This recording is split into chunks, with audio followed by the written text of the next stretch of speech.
Hey guys, welcome to my channel. So, this is it. Gagawin natin yung zombie loadout natin for 2026.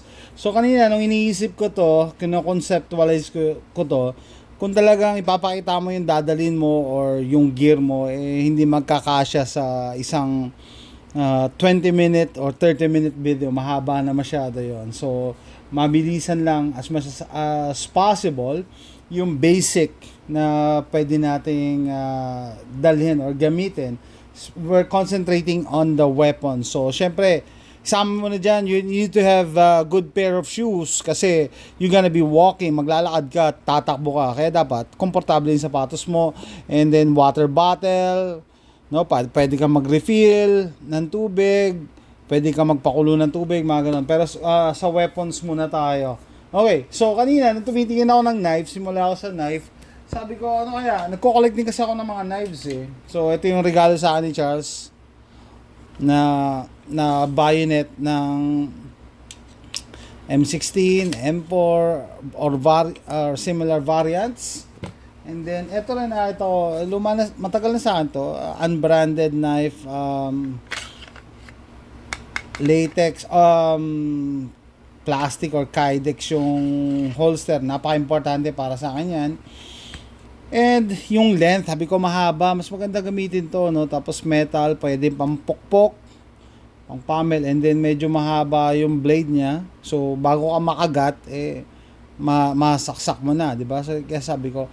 Pero nung nadaanan ko sa collection ko tong Gerber, sabi ko ito na lang siguro Gerber.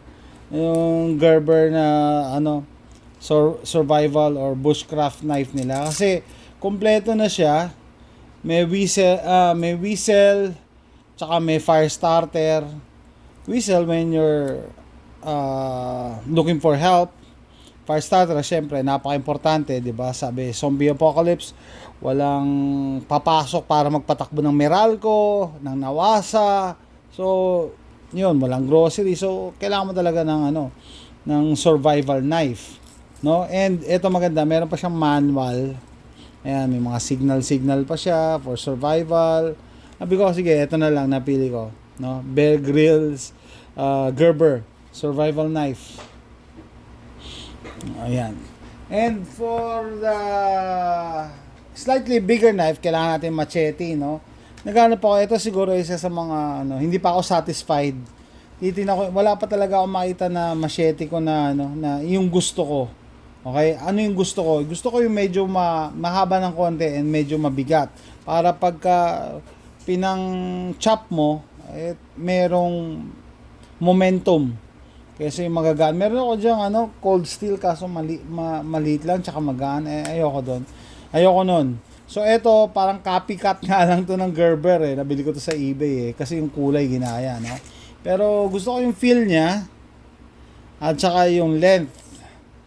So, pero sabi ko pwede pa naman mabago, pero yun nga, dapat meron kang maliit na knife for utility, for whatever, close encounter, and eto, chopping. Pupunta ka rin sa bundok, you need to chop branches, mga ganon, no?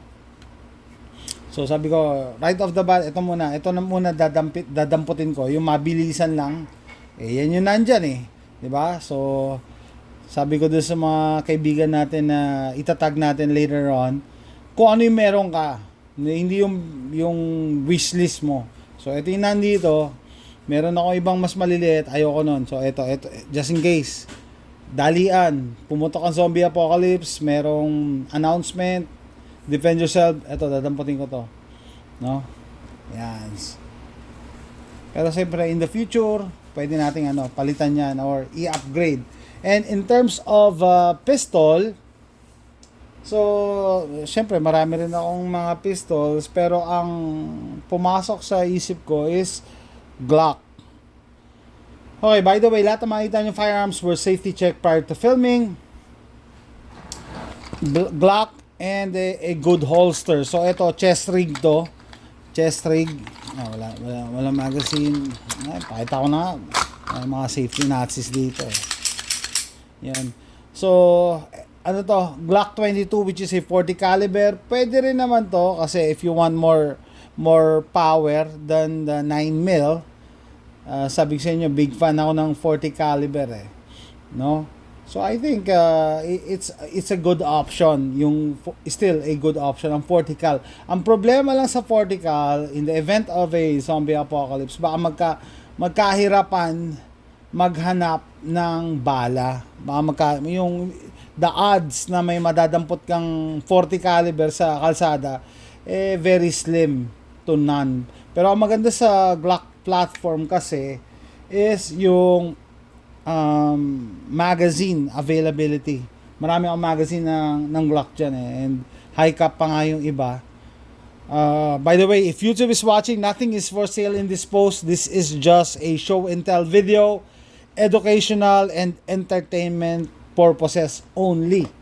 Okay? So, by the way, yung Glock 22 pala, pwede ka bumili ng ng 9mm conversion barrel. So, 2 in 1, no? Meron kang 40 cal, pag naubos yung 40 caliber mo na bala, switch mo lang yung barrel. Okay? So, interchangeable yan. Ang gumagawa yata nun is Lakeline.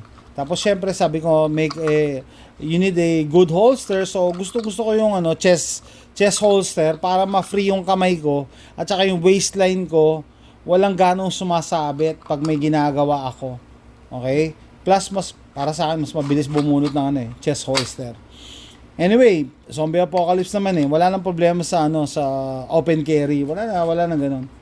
Baka may ko-contra dyan. Ay sir, dapat Greyman. Pag during SHTF, everybody is a target. Just because naka-civilian ka, hindi ka papansinin ng yung mga marauders, yung mga masamang tao. No, everybody is a target and you cannot trust anybody. So, ayan, Glock platform. So, kung hindi ito, Glock derivatives or Glock clones. Ito, yung aking Palmetto State Armory dagger. Shoutout sa 4Boys Customs for the holster. Maganda rin yung ganitong holster kasi pwede mo isaksak sa kahit saan, sa bag mo, sa gear mo, sabit mo sa kung saan. Ayan, madali rin gamitin. And ito yung Palmetto State Armory dagger na inassemble ko. So, ang Palmetto State Armory dito yung lower lang. Ito binili ko to sa eBay, sa AIMSO. Basta kung saan ko binili yung upper parts, ako mismo nag-assemble ng upper parts. And nung first time namin tinest to, pinatest ko dun sa kaibigan ko na veteran. Ang reaction niya was, this gun is fast. Mabilis daw mag-cycle kasi may cutout eh. Magaan yung slide. So, ang bilis mag-cycle. Okay? So, this is another good option kasi it takes Glock magazines. Tapos, syempre, pag zombies, diba? Kailangan mo ng tahimik. So, this is a good suppressor hose. No? Threaded kasi yung barrel. Suppressor hose. So, actually, umorder na ako ng una kong suppressor. Pero hindi pa 9mm. So, anyway, darating din tayo dyan sa suppressor situation. Pero, yun nga, pag kailangan mong tahimik, kailangan threaded ang barrel mo. So, I think this is a good option. Plus, dun sa holster ko, mag-fit din siya kasi, pang Glock to eh. Pang Glock yan eh. Diba? So, ayan, sabi natin. Sabi na natin. So, meron na tayong pistol. Okay, saan naman tayo? Rifle. So, a few years ago, gumawa ako ng zombie loadout video. Ang rifle ko doon is yung AR-15 na 10.5 inches. Okay? Ngayon, magpapalit ako. I changed my mind. Pwede ka naman magpalit ng isip eh. So, ang aking primary weapon ngayong 2026 is the AK. Shoutout sa mga naka-AK dyan. Shoutout kay Juan de la Cruz. Alalayan natin dito. Okay? Bakit AK? Kasi ang AK guys, mas malaki yung round na pinuputok. It shoots the 30 caliber round compared to the 22 caliber round ng 223 or 556. So, mas malaki yung damage. Okay? Mas malakas yung stopping power. So, baka sabihin nyo, Yung bala niya mahirap. Actually, sa Amerika, widespread din ang 7.62 by 39. As compared sa Pilipinas talaga bihira ang ang 7.62 by 39, no? Dito, common pa rin naman, no? Mas common syempre ang 223.556 pero next in line ang 7.62 by 39. Marami ring fans ang 7.62 by 39. And sa 7.62 by 39 rifles, meron pa akong SKS, di ba? Pero yung SKS ko kasi mas mabigat at mas mahaba. And kaya ito yung napili ko kasi yun nga, it has more stopping power.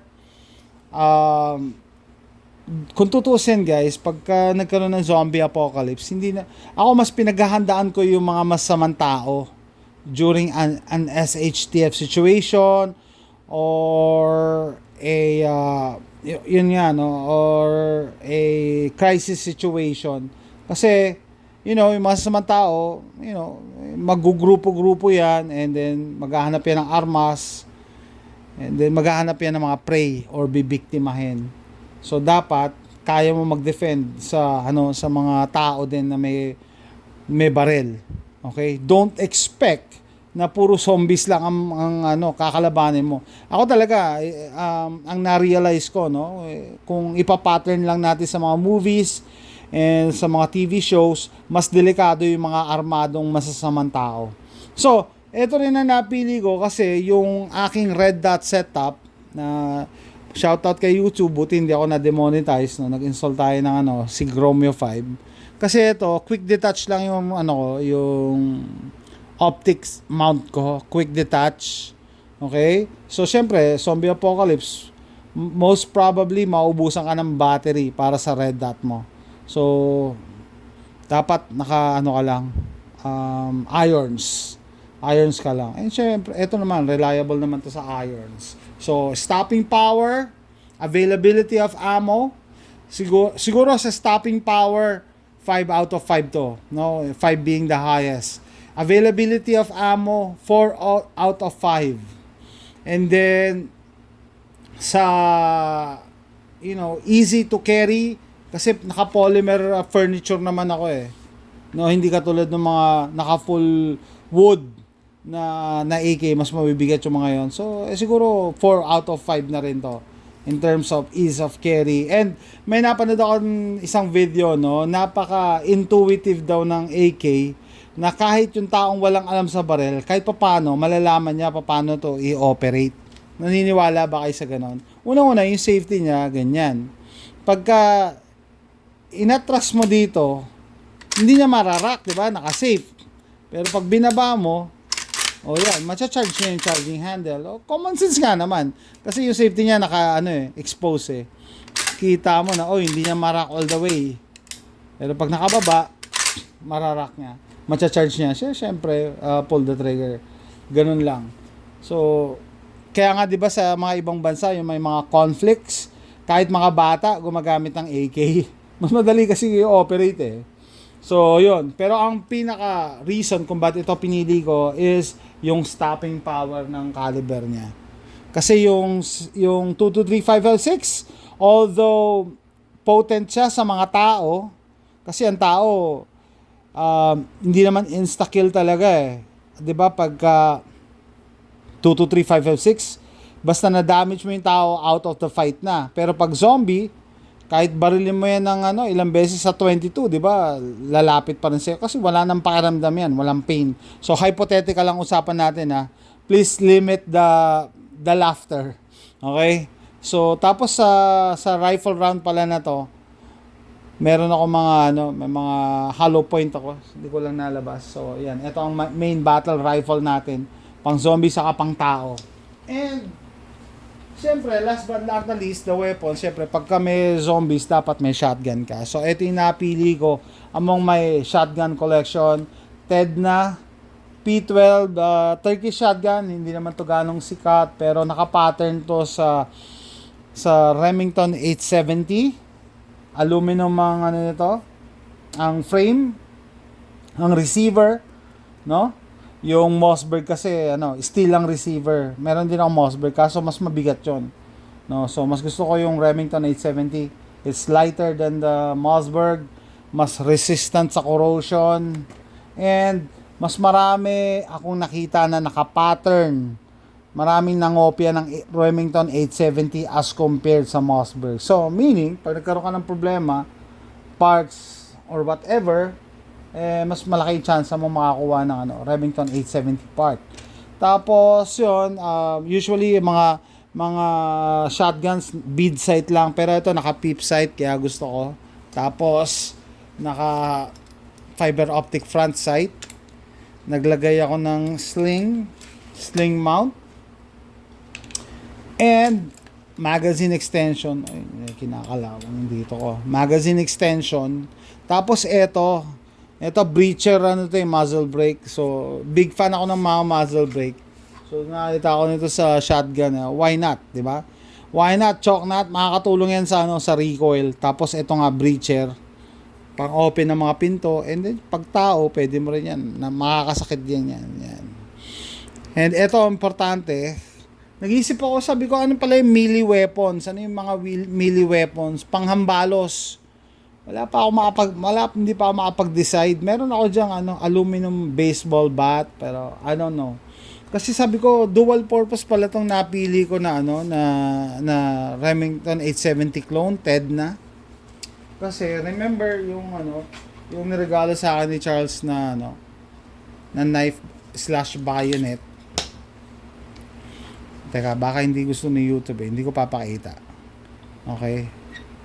Dali. Dito yan nakakabit isa yan sa ginawa ko nung ginawa ko ng video to, dinemonetize ni YouTube ayaw makita ni YouTube paano gawin. Okay? Pero na-attach yan dito. Ayan lang, na-attach siya. So sabi ko, pwede na rin pala tong pang melee weapon, no? Kasi mahaba siya ang mahaba, mahaba siya. Mahaba siya mahaba. Okay? So, bago ka makagat ng zombie, natusok mo na. No? Yan. So, meron akong ganyan. Dito, sandali. Nag-lock na. Nilock ko. Okay, yan. Masikip na yan. Attachment yan, upgrade yan na binibili. Kinabit ko yan dyan. So, yan. Meron tayong pang melee weapon. Kita nyo yung layo sa kamay ko. Malayo. Bago ako makagat nagamit ko na to for its intended purposes. So that's it, no? Weapon wise, zombie loadout lang. And shout out do sa ating mga kaibigan na mga vloggers din. And I invite everybody to do the same, na gumawa ng zombie loadout for 2026 and tag other gun tubers, preppers, no? Kasi may kahit paano may mapupulutang aral dito in terms of preparedness. Do not assume that you're always prepared. Minsan may matututunan pa rin tayo sa ibang vloggers. Okay, so with that, shout out kay Paul ng Pistolerong Pinoy. Okay? Si Paul I think ready na yung video ni Paul. Si Paul ng Pistolerong Pinoy. Si Charles ng Philippine Ricochet Line. Charles, gumawa ka ng video Minessage ko si Charles Pinagtawanan ako Charles, mainis ako sa'yo pag hindi ko gumawa video. Katawaan lang naman to And syempre, meron na rin prepping element. And sino pa? Si Briley. Fight Kid. Okay? Gawa ka ng zombie loadout video. And shoutout ko na rin si Juan de la Cruz. Gawa ka rin sir ng prepper zombie loadout. Tsaka si Mark Andy ng Florida. Okay, nag-start din siya ng channel. So itatag ko sila and lalagay ko yung mga link ng channel nila, and kindly visit their channel para makita nyo rin yung zombie loadout nila. And bago ko pala tapusin to, meron pa akong isa pang weapon. Shoutout sa mga gamers at nanonood ng Call of Duty. Nalala nyo ito, meron pala ako nito. Lalagyan mo yan ng baterya, tapos mag-iingay na mag-iingay yan. First time namin maglaro ni AJ ng Call of Duty, last month yata. No? Kasi dati, nung lumabas ang Call of Duty, mga kuya niya yung naglalaro nun. So sabi niya, what is that for? Yung pagkayo sa mystery box, may lumalabas na ganito. Tapos may kasamang dynamite. Sabi ko, because, zombies are attracted to sound or noise, di ba? So, ihahagis mo yan, pupunta sila doon. Tapos meron yung kasama na, na dynamite. So, ang sa akin naman, haluan natin ito. Sasamaan natin ito likod. So, with that, tatapusin ko na yung video na to. See you next time. Bye!